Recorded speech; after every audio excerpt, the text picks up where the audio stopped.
आता मी भूम पारडी फाटा या मार्गाने आलो तर राजुरी कोलेची म्हणून एक गाव आहे जामखेड तालुक्यामध्ये।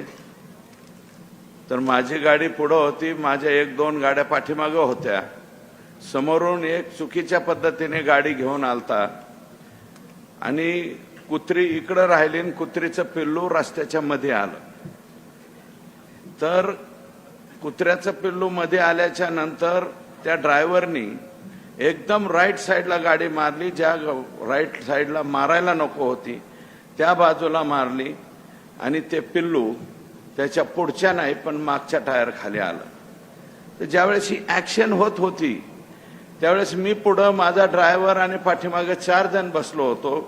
पुण्याची 2 मुलं होती आणि माझ्या बरोबर असणारी 2 मुलं होती। आम्ही 6च्या 6 जण एकाच वेळेस म्हणलो आई आई आई आई आई आई असं गपकन म्हणलो, आई आई आई आई आई। गेलं रे, कुत्र्याचं पिल्लू गेलं। कुत्र्याच्या पिल्लाच्या बाबतीत सुद्धा आपली ही अवस्था होती। आमच्या संतोषला कोणत्या पद्धतीने मारलं हो तुम्ही? सलग 4 तास याचना करतोय तो, विनंती करतोय, बाबा हो मी तुमचे नाव कोणाला सांगणार नाही, मला मारू नका रे, मला मारू नका।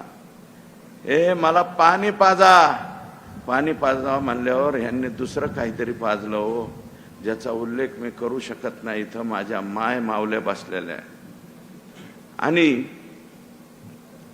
धाय मोकलून रडत होता माणूस।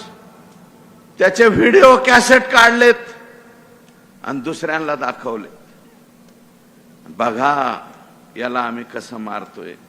आणि तिकडून आका सांगत होता बहुत अच्छे मार रहे और मारो।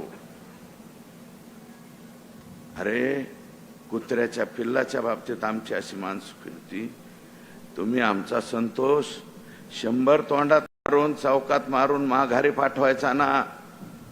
ते म्हणले होते, यातला एक प्रतीक घुले नावाचा कोणीतरी आरोपी म्हणला होता, माझ्या 2 तोंडात संतोषने मारल्यात, त्याच्या अगोदर संतोषच्या तोंडात मारली।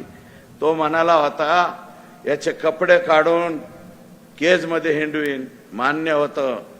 त्याचे सगळे कपडे काढून तुम्ही त्याला केज मधून त्याची धिंड काढायला पाहिजे होती, पण ह्या पद्धतीने मारायला नको होतं।